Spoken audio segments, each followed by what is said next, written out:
Pregame.com.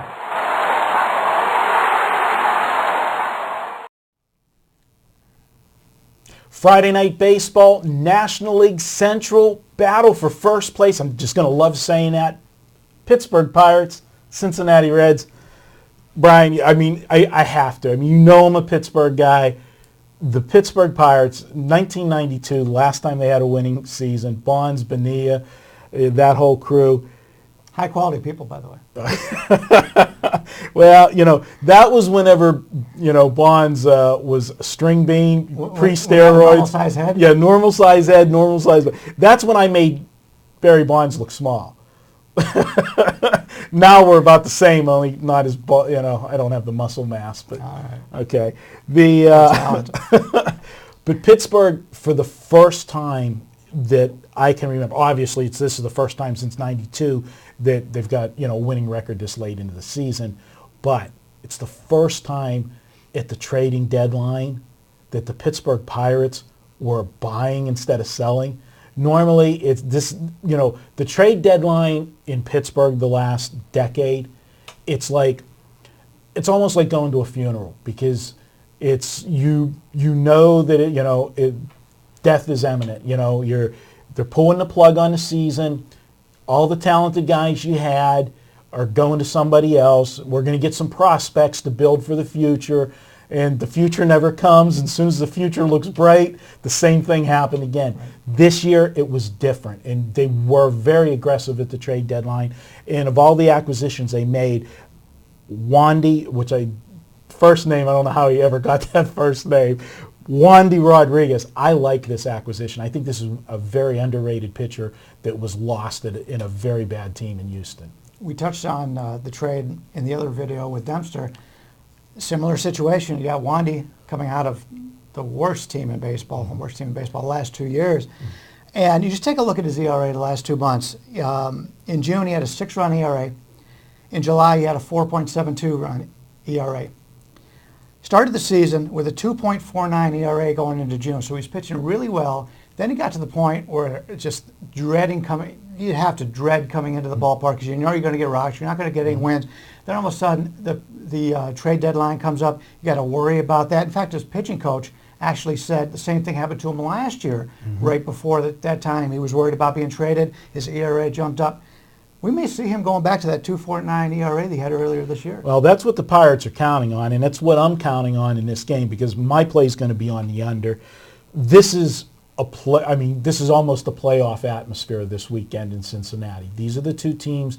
You know, I thought St. Louis was going to, you know, make a run and get back in the race, but they keep waiting for them to do it, but they're not doing it. They're like 7 games out now. They're going to be there by the end of the year, trust me. I've thought of the 3 all along that they were the best of the 3, but they're just, you keep waiting and waiting and it's not happening. But Cincinnati, they're one of these teams. You look at them and you look at the roster, you look at the pitching staff, and they've got good players, but it's not, you don't look at this lineup and say it's superstars, and they keep winning games. They win some games ugly. You know, either they get a good pitching performance and no hitting and they win 3-2, or they get an ugly pitching performance and they win a 7-6 shootout like last night. I mean, last night they opened up a 6-0 lead on the Padres, and then in a blink of an eye it was 6-6. They managed to get, normally when teams blow a 6-run lead, they don't come back and still win the game. They lose it. So it shows character that Cincinnati was able to do that. And the Reds are red hot. The Pirates, these two teams, actually Pittsburgh was in first place 2 weeks ago. The Pirates have gone 10-4, and they've lost ground. Because the Reds have gone 11-1 on this winning streak. So this is a big test for the Pirates, and my concern is if they don't do well in this series, the only thing I fear is going to Cincinnati and getting swept, because I feel it might just wreck the psyche of this team because they are young, they're not used to winning. The Cincinnati Reds offense, at least, reminds me of an American League team. A lot of power. They don't have the guys to get on base, do a lot of stealing. They've got some guys with speed, Stubbs. I mean, they've got Phillips who can steal a base. but they're more of a power team. So they've got a lot of guys, when they're on, they're really good. They're like the Texas Rangers. They, if you're playing them, you play them on the money line or the run line, because they can really put some runs up on the board. But sometimes, as we've seen year in and year out of a lot of power teams, when you're not on, you're not on. And that's the problem they've had. But I'm not as worried about Pittsburgh this year. I think, before we got on the air, you mentioned last year how Pittsburgh faded down the stretch. I mean, they're an older team this year. They've been through it one time. I don't think it's going to happen again. Plus, we got the extra wild card this year.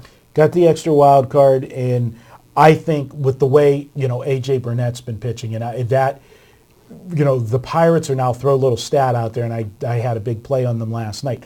They've won 16 of his 19 starts this year. I mean, absolutely phenomenal. And this is a guy that they literally ran out of New York. And I think, you talk about small markets and big markets.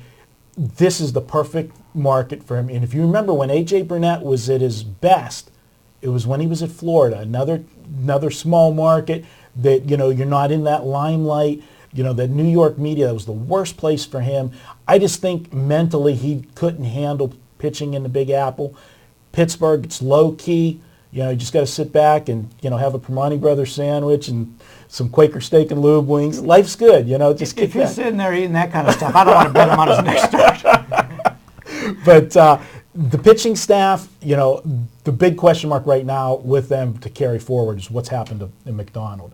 You've talked about it over and over again. These young arms, when they get deep into the season, and now not only you're getting deeper into the season, so you're getting into the higher inning count, but as you alluded to the video we did on Monday, these are now pressure innings where they're, it's a pennant race, and it's a totally different ball game when you're pitching where every game means something, as opposed to we're pitching in August and September, another losing season, let's finish out the year. There's no pressure. So having Rodriguez here, I think he will handle the pressure. Now on the flip side, why I like the under, we talked about Rodriguez being, good the first half of the season, the last 2 months, not so good in the distractions that he had.